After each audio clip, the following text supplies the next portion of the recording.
అస్మద్గురుభ్యో నమః శ్రీమాత్రే నమః. అమ్మవారి దివ్యపాద పద్మాలకు నమస్కారం చేసుకుంటూ వీడియోలోకి వెళ్ళిపోదాం.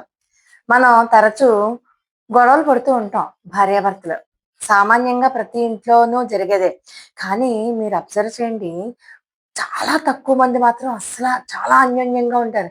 వాళ్ళిద్దరికీ మధ్యలో మంచి అండర్‌స్టాండింగ్ ఉంటుంది. ఎప్పుడూ నేను ఒక ఫ్యామిలీని చూసాను. పిల్లలు చెప్తున్నారు ఎలా అంటే పెద్దవాళ్ళయిపోయారు. పిల్లలకి పెళ్ళిళ్ళయిపోయాయనుకోండి. వాళ్ళు చెప్తున్నారు. వాళ్ళు పుట్టినప్పటి నుంచి వాళ్ళ పెళ్ళయ్యేదాకా ఎప్పుడూ కూడా వాళ్ళ అమ్మ, నాన్న వాళ్ళ ఎదురుగుండగా దెబ్బలాడుకోవడం ఎప్పుడూ చూడలేదట. వాళ్ళకి తెలీదట వాళ్ళ అమ్మ, నాన్న దెబ్బలాడుకుంటే ఎలా ఉంటుందో కూడా. చూడండి. అంటే అలాంటి వాళ్ళు కూడా ఉంటారనమాట అనిపించింది నాకైతే. అయితే ఒకసారి ఏ రాశుల వాళ్ళు ఎక్కువగా దెబ్బలాడుకుంటారు? అంటే దెబ్బలాడుకుండే రాశుల వాళ్ళెవరు? మీ భార్యలు గాని, మీ భర్తలు గాని ఇప్పుడు చెప్పుకోబోయేటటువంటి రాశుల్లో ఉన్నారేమో ఒకసారి చెక్ చేసుకోండి. భర్తతో ఎక్కువగా వాదనలు, గొడవలు పెట్టే మహిళలు ఏ రాశుల్లో ఉంటారో తెలుసా? వాళ్ళు తులారాశి, కర్కాటక రాశి, వృశ్చిక రాశి. వీళ్ళు ఎప్పుడు భర్తతో వాదనలు, గొడవలు పడుతూనే ఉంటారు.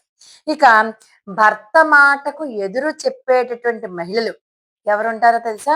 వాళ్ళు సింహరాశి, మకర రాశి, మేషరాశి. వీళ్ళెప్పుడూ కూడా భర్త మాటకి ఎదురు చెప్తూనే ఉంటారు. ఇక ఎక్కువగా కోపం వచ్చే స్త్రీలు యొక్క రాశులేంటో తెలుసా? వాళ్ళు కోపం వచ్చినప్పుడు భర్తను కూడా పట్టించుకోరనమాట. అంత ఎక్కువగా కోపం వస్తుంది వాళ్ళకి. అలాంటి వాళ్ళెవరంటే కన్యా రాశి వారు, కుంభరాశి వారు. ఇక తప్పు ఎవరిదైనా సరే పై చెయ్యి మా చెయ్యే. మాదే పై చెయ్యి. తన మాట నెగ్గాలి అని భావించే మహిళలు కూడా ఉన్నారండోయ్!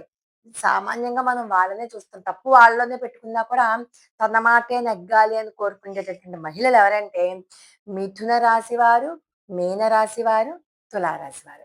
ఇప్పుడు ఈ రాశులలో ఉన్న వాళ్ళకి కాబట్టి ఒకవేళ మనం ఏదైనా కాస్త మన స్వభావాన్ని గాని, మనలో ఉన్న లోపాన్ని తెలుసుకుంటే మన స్వభావం మార్చుకోవడం పెద్ద కష్టమేమీ కాదు కదా!